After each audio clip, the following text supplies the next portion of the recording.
ఇవాళ నా డిన్నర్ వచ్చేటప్పటికి ఆమ్లెట్ అండ్ వైట్ రైస్. ఏం కర్రీ చేసుకునే ఓపిక లేదు.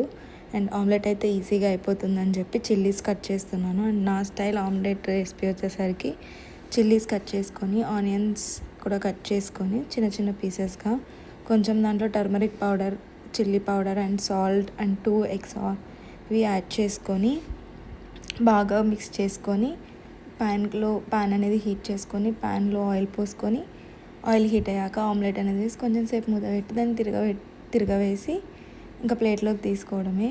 నేనైతే ఈ ఆమ్లెట్ని ఒట్టిగానే తింటాను. మీరు ఎలా తింటారు అనేది నాకు కామెంట్ చేయండి.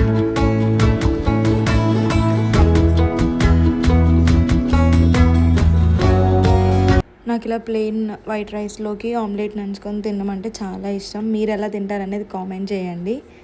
అండ్ బాయ్ మరి.